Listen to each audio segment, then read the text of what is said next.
شہر کراچی کے اندر ایسے بہت سارے اکابرین ہمارے گزرے کہ جنہوں نے اپنی جانوں کے نذرانے پیش کیے اور شہادتیں نوش فرمائی۔ مولانا انیس الرحمن درخواسی رحمہ اللہ، مولانا ڈاکٹر حبیب اللہ مختار، مولانا محمد یوسف لدھیانی رحمۃ اللہ علیہ، مولانا ڈاکٹر مفتی نظام الدین شامزئی، مولانا سعید احمد جلال پوری رحمہ اللہ، مولانا اسلم شیخ پوری رحمۃ اللہ علیہ، اور مولانا مفتی عبد المجید دین پوری، اور مولانا مسعود بیگ اور ڈاکٹر عادل خان شہید رحمۃ اللہ علیہ۔ اسی شہداء کی لڑی کے اندر اللہ تبارک و تعالیٰ کے سامنے جان کو پیش کرنے والے شہید شیخ ادریس رحمۃ اللہ علیہ، اللہ تبارک و تعالیٰ کی خاطر، اپنے دین کی خاطر اپنی جانوں کے نذرانے پیش فرمائے۔ الحمدللہ نحمده ونستعینه ونستغفره ونؤمن به ونتوکل علیہ ونعوذ باللہ من شرور انفسنا ومن سیئات اعمالنا من يهده الله فلا مضل له ومن يضلله فلا هادي له ونشهد أن لا إله إلا الله وحده لا شريك له ونشهد أن سيدنا ومولانا محمدا عبده ورسوله أما بعد فأعوذ بالله من الشيطان الرجيم بسم الله الرحمن الرحيم ومن يقتل مؤمنا متعمدا فجزاؤه جهنم خالدا فيها وغضب الله عليه ولعنه وأعد له عذابا عظيما وعن أبي هريرة رضي الله تعالى عنه قال قال رسول الله صلى الله عليه وسلم من أعان على قتل مؤمن بشطر كلمة لقي الله مكتوب بين عينيه آئس من رحمة الله صدق الله وصدق رسوله النبي الكريم ونحن على ذلك لمن الشاهدين والشاكرين والحمد لله رب العالمين اللهم صل على محمد وعلى آل محمد كما صليت على إبراهيم وعلى آل إبراهيم إنك حميد مجيد اللهم بارك على محمد وعلى آل محمد كما باركت على إبراهيم وعلى آل إبراهيم إنك حميد مجيد۔ میں اپنے اکابر شہداء کی داستان کہاں سے شروع کروں؟ اکابرین نے اللہ رب العزت کے دین کی خاطر قربانیاں پیش کیں، اپنی جانوں کے نذرانے پیش کیے، حضور علیہ الصلوۃ والسلام کو تکلیف پہنچائی گئیں، خون بہایا گیا۔ حضور کے طور طریقوں اور سنتوں کے اوپر چلتے ہوئے ہمارے اکابرین نے بھی اپنی جانوں کے نذرانے اور اپنا خون بہایا۔ میں باقی دنیا کے اندر نہیں، شہر کراچی کے حوالے سے بات کروں تو شہر کراچی کے اندر ایسے بہت سارے اکابرین ہمارے گزرے کہ جنہوں نے اپنی جانوں کے نذرانے پیش کیے اور شہادتیں نوش فرمائی۔ مولانا انیس الرحمن درخواسی رحمہ اللہ، مولانا ڈاکٹر حبیب اللہ مختار، مولانا محمد یوسف لدھیانی رحمۃ اللہ علیہ، مولانا ڈاکٹر مفتی نظام الدین شامزئی، مولانا سعید احمد جلال پوری رحمہ اللہ، مولانا اسلم شیخ پوری رحمۃ اللہ علیہ، اور مولانا مفتی عبد المجید دین پوری، اور مولانا مسعود بیگ اور ڈاکٹر عادل خان شہید رحمۃ اللہ علیہ۔ اسی شہداء کی لڑی کے اندر اللہ تبارک و تعالیٰ کے سامنے جان کو پیش کرنے والے شہید شیخ ادریس رحمۃ اللہ علیہ، اللہ تبارک و تعالیٰ کی خاطر، اپنے دین کی خاطر اپنی جانوں کے نذرانے پیش فرمائے۔ اللہ تبارک و تعالیٰ کی ایک آیت مبارکہ جو میں نے آپ حضرات کے سامنے قرآن سے تلاوت فرمائی ہے، اللہ تعالیٰ اس کے اندر ارشاد فرماتے ہیں وَمَن يَقْتُلْ مُؤْمِنًا مُتَعَمِّدًا فَجَزَاؤُهُ جَهَنَّمُ خَالِدًا فِيهَا، کہ وہ شخص کہ جو بندہ کسی مومن بندے کو جان بوجھ کر ناحق قتل کرتا ہے، اللہ رب العزت نے اس کا بدلہ یہاں پر بیان فرمایا۔ پہلی چیز فرمائی فَجَزَاؤُهُ جَهَنَّمُ، کہ اللہ تعالیٰ اس کے بدلے میں اس کو جہنم میں داخل کرے گا۔ ایک مومن بندہ تھا، ناحق قتل کر دیا گیا، قاتل کو اللہ تعالیٰ جہنم کے اندر داخل کرے گا۔ آگے فرمایا خالدن فیہا، ہمیشہ ہمیشہ کے لیے وہ شخص جہنم کے اندر رہے گا۔ وغضب اللہ علیہ، اللہ تعالیٰ کی طرف سے اس بندے کے اوپر غصہ بھی ہوگا۔ اللہ تعالیٰ جس بندے پہ غصہ ہوں، جبکہ اللہ تعالیٰ تو اتنی رحمت کرنے والے، محبتوں کے سارے حصے اپنے پاس رکھنے والے، ایک حصہ دنیا میں بھیجنے والے، لیکن اللہ تعالیٰ بھی اگر کسی بندے کے اوپر غصہ ہوتے ہیں تو وہ اس بندے کے اوپر، اس بندے کے جرم کے اوپر، کہ اس کا جرم اتنا بڑا ہے کہ وہ بندہ قاتل بن گیا۔ وَلَعَنَهُ، آگے فرمایا اللہ تعالیٰ کی طرف سے اس بندے کے اوپر لعنت بھی ہوتی ہے۔ وَأَعَدَّ لَهُ عَذَابًا عَظِيمًا، اللہ تعالیٰ نے اس کے لیے آخرت کے اندر بہت بڑا عذاب تیار کر کے رکھا ہوا ہے۔ تو اللہ تعالیٰ نے اس آیت مبارکہ کے اندر قاتل کی سزا کو بیان فرمایا، اور اس سے اگر پچھلی آیت کے اندر اگر ہم دیکھیں، اللہ نے فرمایا کہ وَمَا كَانَ لِمُؤْمِنٍ أَن يَقْتُلَ مُؤْمِنًا إِلَّا خَطَأً، مومن کی تو یہ شان ہی نہیں ہے، مومن کی تو یہ لائق اور مناسب ہی نہیں ہے کہ مومن کسی بندے کو قتل کرے۔ ایسے ہو ہی نہیں سکتا کہ بندہ مومن ہو اور پھر دوسرے بندے کو قتل کر لے، اور وہ بھی قتل کر رہا ہے کسی مومن بندے کو، خود بھی ایمان والا، خود بھی اللہ کو ماننے والا، خود بھی رسول کو ماننے والا ہے، اور پھر قتل بھی کس کو کر رہا ہے؟ کہ جو اللہ کو مان رہا ہے، جو رسول کو مانتا ہے، جو قرآن کو مانتا ہے۔ فرمایا کہ یہ مومن کی شان نہیں ہے کہ وہ کسی بندے کو قتل کرے، قتل کر رہا ہے تو اس کا مطلب یہ کہ وہ بندہ پھر مومن نہیں ہے۔ حدیث مبارکہ کے اندر جو میں نے آپ کے سامنے خطبے کے اندر ارشاد فرمائی، حضرت ابو ہریرہ رضی اللہ تعالیٰ عنہ روایت کرنے والے ہیں، حضور علیہ الصلوۃ والسلام نے ارشاد فرمایا من اعان علی قتل مؤمن، کہ جس بندے نے مومن کی قتل کرنے کے اندر کسی دوسرے بندے کی مدد کی، یہاں تک کہ بشطر کلمۃ، ایک کلمے کے ذریعے سے بھی اگر مدد کی قاتل کی، قاتل قتل کرنے والا آیا، جس کو قتل کیا جا رہا تھا وہ چھپا ہوا تھا، اس بندے نے اپنے کلمات کے ذریعے سے یہ کہا کہ جس کو قتل کرنے آئے ہو وہ یہ ہے، یا صرف اتنا کہہ دیا کہ وہ یہ ہے، فرمایا اللہ تبارک و تعالی لقی اللہ مکتوبا بین عینیہ آئس من رحمت اللہ، فرمایا کہ یہ بندہ اللہ تبارک و تعالی سے جب قیامت والے دن ملے گا، اس کی آنکھوں کے درمیان میں، دونوں آنکھوں کے درمیان میں یہ بات لکھی ہوگی آئس من رحمت اللہ، کہ یہ اللہ کی رحمت سے محروم شخص ہے۔ قاتل کی بات نہیں کر رہا میں صرف اس بندے کی بات کر رہا ہوں کہ جس نے کہا یہ ہے وہ بندہ، قتل اس نے کیا، صرف اس نے کہا کہ یہ ہے یہ بندہ۔ فرمایا کہ یہ جو اشارہ کرنے والا بندہ ہے، جو اشارتاً اپنے کلمات کے ذریعے سے وہ یہ کہنے والا ہے کہ یہ ہے، اس کے متعلق حدیث میں حضور نے فرمایا کہ یہ بندہ بھی اللہ کی رحمت سے محروم ہوگا۔ اگر یہ بندہ صرف اشارہ کرنے والا اگر اللہ کی رحمت سے محروم ہوتا ہے، اللہ کی رحمت ہوگی تو جنت میں جائیں گے، اللہ کی رحمت ہوگی تو اس سے پیچھے آئیں پل صراط سے پار ہوں گے، اللہ کی رحمت ہوگی اس سے ذرا پیچھے آؤ میدان محشر کے اندر آپ کامیاب ہوگے، اللہ کی رحمت ہوگی تو آپ کو میدان محشر میں عرش کا سایہ نصیب ہوگا۔ اللہ رب العزت کی آخرت میں ہمارے اوپر رحمت نہ ہوئی تو پھر ان ساری کی ساری چیزوں سے محروم ہو جائیں گے۔ قاتل بندے کی پھر کس قدر سخت سزا ہوگی، یہ تو صرف اشارہ کرنے والے کی اتنی سخت سزا ہے، وہ اللہ کی رحمتوں سے محروم ہے، وہ تو اشارہ کرنے والا اللہ کے عرش کے سائے سے محروم ہے، وہ تو صرف اشارہ کرنے والا پل صراط سے نیچے گرنے والا ہے، وہ تو صرف اشارہ کرنے والا ہی جہنم کے اندر داخل ہونے والا ہے۔ تو پھر جو بندہ قاتل ہوگا، جو خود قتل کرنے والا ہوگا، اس کی سزا کا پھر اندازہ لگائیے کس قدر سخت سزا ہوگی اللہ تبارک و تعالیٰ کی طرف سے۔ اللہ تعالیٰ نے بنی آدم کو بڑی عزت عطا فرمائی ہے، ہم انسان ہیں، ہم انسانوں کو بڑی تکریم، بڑی عزت اللہ نے عطا فرمائی ہے۔ اللہ فرماتے وَلَقَدْ كَرَّمْنَا بنی آدم، ہم نے بنی آدم کو بڑی عزت عطا فرمائی ہے، بڑی شرافت عطا فرمائی ہے۔ قرآن کے اندر فرمائے لَقَدْ خَلَقْنَا الْإِنسَانَ فِي أَحْسَنِ تَقْوِيمٍ، کہ ہم نے انسان کو ایک بہترین ڈھانچے کے اندر پیدا فرمایا۔ جب انسان کو اللہ نے بہت زیادہ عزت عطا فرمائی تو ظاہری سی بات ہے، فرشتہ وہ مخلوق ہے کہ جو ہر وقت اللہ کی عبادت کرتا ہے، اس کے دل کے اندر بھی بات آئی کہ یہ بندے گنہگار بندے ہوں گے، دنیا کے اندر صبح درس کے اندر یہ بات گزری تھی، قتل و قتال کرنے والے ہوں گے، لیکن اللہ ان انسانوں کو اتنی تکریم دے رہا ہے، اتنی عزت دے رہا ہے، ہمیں عزت نہیں دے رہا،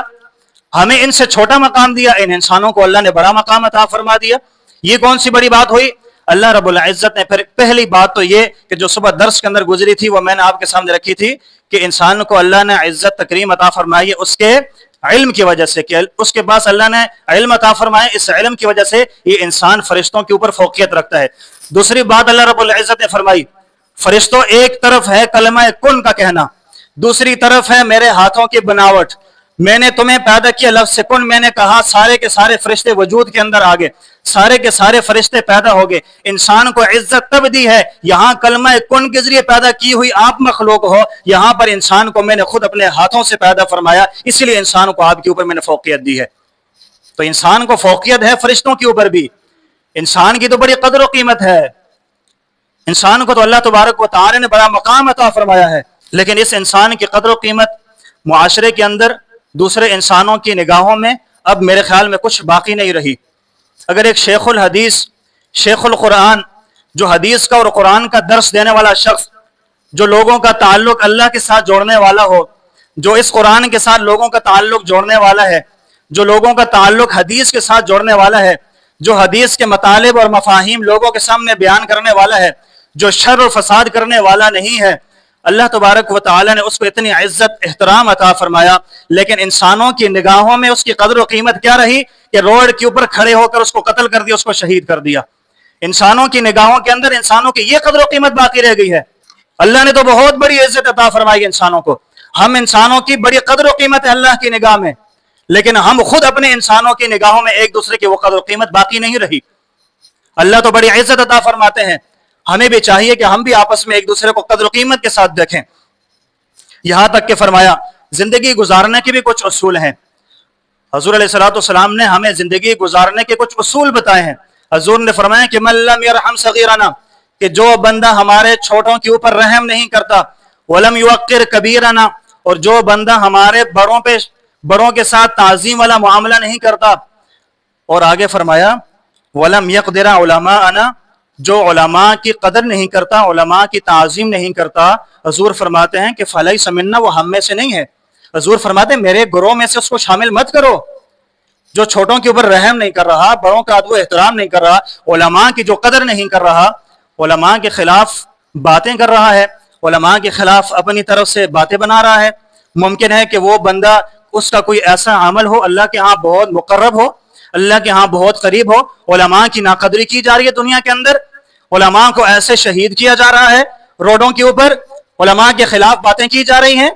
فیس بک کے اوپر ان کے نقشے بنائے جا رہے ہیں، علماء کی تعظیم نہیں کی جا رہی۔ حضور فرماتے ہیں کہ جو بندہ بھی ایسا کرے گا اس کے ذہن کے اندر یہ ہو کہ نہیں یہ تو بندہ ٹھیک نہیں ہے، فرمایا کہ یہ تیرا ذہن ہے، تیرا ذہن یہ کہتا ہے کہ ٹھیک نہیں ہے، ممکن ہے کہ اللہ کی ہاں بڑی قدر و قیمت ہو اس کی، فرمایا کہ فلیس منا، وہ ہم میں سے نہیں ہے۔ چھوٹوں کے اوپر رحم نہیں کرے گا، بڑوں کی قدر نہیں کرے گا، علماء کی تعظیم نہیں کرے گا، حضور کے گروہ میں نہیں ہے۔ جو حضور کے گروہ میں نہیں ہوگا تو سفارش ہوگی کیا؟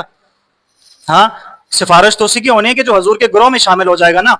جو حضور کے لشکر میں شامل ہوگا، حضور کا لشکر آ رہا ہے، حضور کی جماعت آ رہی ہے، حضور ایک ایک کی سفارش کرتے جائیں گے، جنت میں وہ جاتے جائیں گے۔ اگر وہ بندہ اس گروہ کے اندر ہے ہی نہیں ہے تو اس بندے کی سفارش کیسے ہوگی؟ اور حضور کی سفارش کے بغیر تو یہ کوئی محال ہے، یہ تو ناممکن سی بات ہے کوئی بندہ یہ کہے کہ میں اپنے اعمال پہ جنت میں چلا جاؤں گا۔ اپنے اعمال پہ تو نہیں جا سکتے، حضور کی سفارش پہ جاؤ گے تو پھر زندگی گزارنے کے اصول بتا دیے۔ چھوٹا آتا ہے رحم والا معاملہ کرنا ہے، اگر آپ سے کوئی بڑا ہے تعظیم والا معاملہ کرو، علماء اگر آپ کو نظر آتے ہیں، علماء کی قدر و منزلت آپ نے اختیار کرنی ہے، علماء کی قدر کرنی ہے، پھر حضور علیہ الصلوۃ والسلام کے ہم در پہ آ جائیں گے، حضور کی جماعت اور حضور کے گروہ کے اندر شامل ہو جائیں گے۔ آج کا تو قتل و قتال کرنا بہت عام سمجھ لیا، آئی اور آ کے مسلمان کو قتل کر کے چلے گئے۔ حضور تو یہ اللہ تو یہ فرماتے وَلَا تُصَعِّرْ خَدَّكَ لِلنَّاسِ، کہ لوگوں کے سامنے اپنے پیشانی کے اوپر بل بھی مت ڈالو، پیشانی کو پھلا کے مت بیٹھو، منہ کو پھلا کے مت بیٹھو، منہ بنا کے مت بیٹھو۔ اللہ رب العزت تو یہ فرماتے ہیں کہ ایک مسلمان دوسرے مسلمان کے ساتھ منہ بنا کے نہ بیٹھے۔ قتل کرنا تو بہت دور کی بات ہے، قتل کرنا تو کسی زمرے میں پھر آتا ہی نہیں ہے۔ پھر یہ کون سا ایمان ہے، یہ کون سا جہاد ہے کہ جو ایک مسلمان کو، ایک ایمان والے کو قتل کرنے کے اوپر ابھارا جاتا ہے؟ کیا وہ قرآن کو نہیں پڑھ رہے؟ کیا وہ حدیث مبارکہ کو نہیں پڑھتے؟ کیا وہ شیخ الحدیث کو شہید کرنے والے کیا انہوں نے پہلے قرآن کو نہیں پڑھا؟ کیا ایک مسلمان کو قتل کرنے والے اپنے آپ کو پھر شہید کہلانے والے، کیا حضور نے ہمیں یہ درس دیا تھا کہ اپنے آپ کے ساتھ بم باندھ لو اور دوسرے مسلمانوں کو بھی ختم کر دو؟ حضور نے یہ درس دیا، قرآن نے ہمیں یہ درس دیا۔ قرآن کہتے ہیں وَلَا تُصَعِّرْ خَدَّكَ لِلنَّاسِ، اپنے پیشانی کے اوپر بل بھی نہیں لانا، آپس میں محبتوں کے ساتھ رہنا ہے۔ یہاں تو محبتوں کا درس ہو رہا ہے اور وہاں پر کیا بات چل رہی ہے؟ ایک مسلمان کو قتل کیا جا رہا ہے، مسلمان کے خلاف باتیں کی جا رہی ہیں، تو یہ بالکل نازیبا بات ہے، بالکل ٹھیک بات نہیں ہے۔ اللہ تبارک و تعالی نے اگر ایک مسلمان کو، ایک ایمان والے کو اللہ تعالی نے اگر اتنا عزت عطا فرمائی ہے، اتنی تعظیم عطا فرمائی ہے، تو اس لیے چاہیے کہ اپنے قرآن کے اوپر عمل کیا جائے۔ قرآن کے اندر کیا پڑھتے ہو؟ قرآن آپ نے شروع کر دیا الف لام میم سے، کہ آپ نے سورۃ الناس کے اوپر قرآن کو مکمل کر دیا، آپ کا قرآن مکمل ہو گیا۔ جب آپ شروع سے قرآن کو لے کے آتے ہو، بیچ میں پہنچتے ہو، بیچ میں سے پھر آگے شروع کرتے ہو، 15ویں سپارے کے اندر سورۃ الکہف آپ نکالیں، آپ سورۃ الکہف نکالیں گے، وہاں پر سورۃ الکہف کے اندر ایک موٹا سا حرف لکھا ہوا آپ کو نظر آئے گا، ایک موٹا سا حرف، ابھرا ہوا حرف ایک آپ کو نظر آئے گا، لکھائی اس کی ذرا سی بڑی ہوگی، اس حرف کو پڑھیں، اس کا ترجمہ پڑھیں، پورے قرآن کا نچوڑ اس کے اندر موجود ہے۔ فرمایا کہ وَلْيَتَلَطَّفْ، قرآن کا بالکل نصف، یہاں سے شروع کرو الف لام